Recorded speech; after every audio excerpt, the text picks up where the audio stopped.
আসসালামু আলাইকুম রহমতুল্লাহ। আমি মোহাম্মদ জিয়ারুল হক, 10 মিনিট ম্যাথ এডুকেশনের পক্ষ থেকে সবাইকে জানাচ্ছি অভিনন্দন। আমি আজকে honours final year methods of applied mathematics subject এর একটি প্রশ্ন নিয়ে আলোচনা করব। প্রশ্নটি ন্যাশনাল ইউনিভার্সিটি অনার্স 16 সালে এসেছিল। বেসেলের অন্তরক সমীকরণটি লিখো এবং এর সমাধান করো। সর্বপ্রথম আমরা লিখব একটি দ্বিতীয় ক্রমের অন্তরক সমীকরণ। সমীকরণটি লেখার পর নাম্বারিং করবো এক নং সমীকরণ।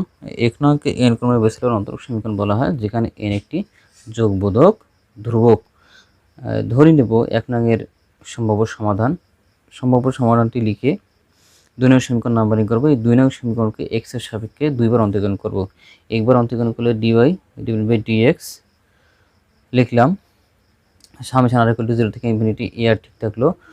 যেহেতু এক্স এর সাপেক্ষে x to the power c plus r, তার মানে d divide by dx x to the power n এর সূত্র প্রয়োগ করলাম, এন এক্স এন মাইনাস 1 এই সূত্র প্রয়োগ করে এই লাইনটা পাইলাম। এই লাইনটাকে আবার এক্স এর সাপেক্ষে ডেরিভেটিভ করে d square y divide by dx square summation r equal to 0 থেকে infinity a r c plus r লিখলাম। পাওয়ার সামনে নিলাম, c plus r minus 1 c plus r minus 1 নিলাম। তারপর x to the power c plus r minus 1 minus 2 লিখলাম। পরবর্তী লাইনে এই এক নং সমীকরণে dy divide by dx d square y divide by dx square, তারপর y এর মান বসিয়ে দেবো এক নং সমীকরণে। x স্কয়ার সামনে থাকবে, x সামনে থাকবে, x মাইনাস n স্কয়ার সামনে থাকবে।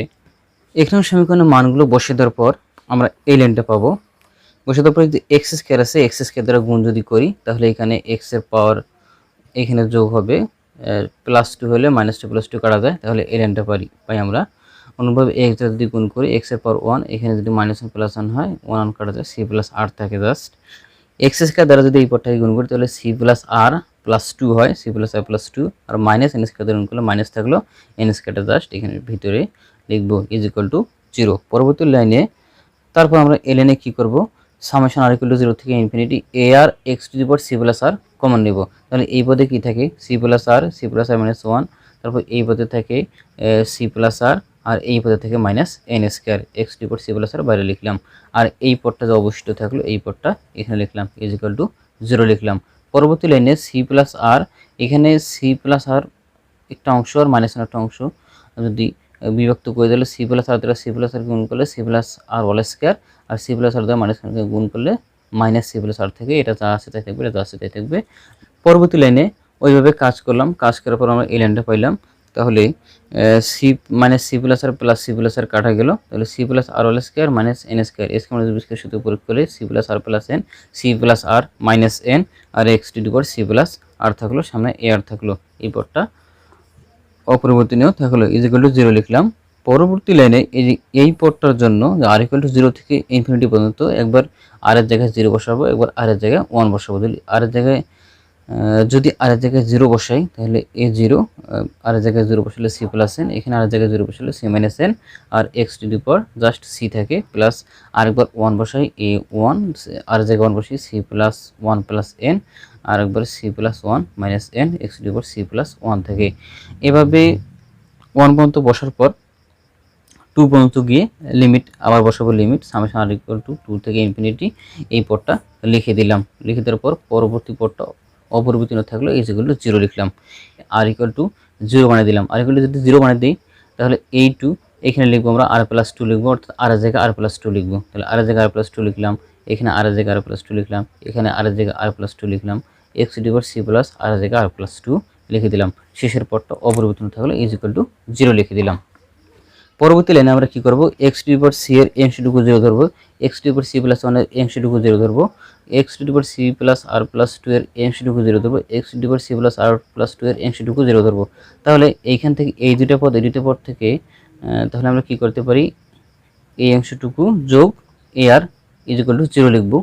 এভাবে কাজ করার পর এই লাইনটা পাইলাম। এই লাইনটা পাওয়ার পর এখানে এ 0 2 নং সমীকরণে যেহেতু লিখছিলাম যে এ 0 নট ইকুয়াল টু 0, সেহেতু আমরা কি লিখতে পারি সি প্লাস এন মানে c minus n is equal to 0, সেখান থেকে হিসাব করে c equal to plus minus n পাই। আর এখানে এ 1 এর মান বের করব, সি প্লাস এই অংশটুকু এই দিকে নিয়ে গেলাম 0 হয়ে গেল, আর এখানে এ আর প্লাস 2 এ আর বাম দিক থেকে ডান দিকে নিয়ে গেলাম, উপরে মাইনাস এ আর হলো, আর c plus r plus 2 plus n, c plus r plus 2 minus n গুণ হয়েছে, এদিকে এসে ভাগ হলে এখানে 3 নং সমীকরণ নাম্বারিং করবো। এই 3 নং সমীকরণে r = 0 1 2 3 4 বসিয়ে পাই। তাহলে কিন্তু 0 বসাই, তাহলে জাস্ট 2 থাকে এখানে, আর এখানে 0 বসাইলে a0, অর্থাৎ r এর জায়গায় কি বসাবো আমরা, 0 বসাইলে অংশটুকু পাই।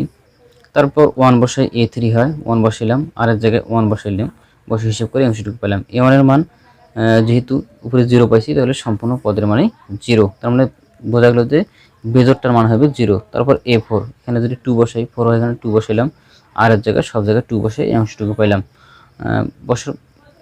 2 বসার পরে অংশটুকু পাওয়ার পর a2 এর মান, এই যে a2 এর মান অংশটুকু এখানে কি করলাম, বসে দিলাম। এভাবে ডট ডট ডট চলতে থাকবে। তারপর আমরা লিখব 2 নং হতে পাই, সমীকরণটা তুলে নিলাম। সমীকরণটা তুলে নেওয়ার পর এখানে যদি r = 0 থেকে ইনফিনিটি পর্যন্ত চলছে, তাহলে r এর মান একবার 0 বসাবো, আর একবার 2 বসাবো, 3 4 এভাবে বসাইতে বসে ডট ডট ডট পর্যন্ত চলে যাব। তাহলে 0 বসাইলে এইটা পাই, 1 বসাইলে c + 1 পাই, আর 2 বসাইলে r এর মান a2 x2 + c + 2 পাই, এভাবে বসাইলাম, 4 পর্যন্ত বসাইলাম। বসার পর সব জায়গায় x2 + c আছে, এখানে এটা যদি ভাঙাই x2 + c × x², এটা যদি ভাঙাই x2 + c × x³ ভাঙাইলে x2 + c সব পদই পাবো। যার কারণে x2 + c আমরা কি করলাম, কমন নিলাম। কমন নিলে a0 থেকে a1, x⁴ থেকে a2 x² থেকে a3 x³ a4 x⁴ plus dot dot dot থেকে গেল x2 + c থাকলো এখানে a0, a1 এর মান বসিয়ে দিলাম। পূর্বে যে আমরা a1 এর মান বসিয়ে a1 এর মান বসিয়ে দিলাম, a2 এর মান বসিয়ে a2 এর মান a1 এর মান বসিয়ে দিলে এই পদটি কি হয়ে যায়, 0 হয়ে যায়। সো এই পদটা বাদ দিছি আমি, a2 এর মান বসিয়ে দিছি এখানে, a3 মান 0, এই পদটা 0 হয়, এই পদটা বাদ দিছি, a4 মান এখানে বসিয়ে দিলাম, এই লাইনটা পাইলাম। এই লাইনটা পাওয়ার পর এখান থেকে a0 সামনে কমন নিলাম। কমন নিলে এই লাইনটা থেকে, এটার নাম 4 নং সমীকরণ নাম্বারিং করব। এই 4 নং সমীকরণে c = n এবং a0, এই যে a0 = 1/2n গামা n + 1 বসালে একটি বিশেষ সমাধান পাওয়া যায়, যা n ক্রমের প্রথম প্রকারের বেসেল ফাংশন হিসেবে পরিচিত। তো আজকে এই পর্যন্তই। পরবর্তী অংশ সবার আগে পাওয়ার জন্য চ্যানেলটি সাবস্ক্রাইব করে রাখবেন। যদি ভিডিওটি ভালো লাগে থাকে তাহলে লাইক দিবেন। আসসালামু আলাইকুম ওয়া রাহমাতুল্লাহ।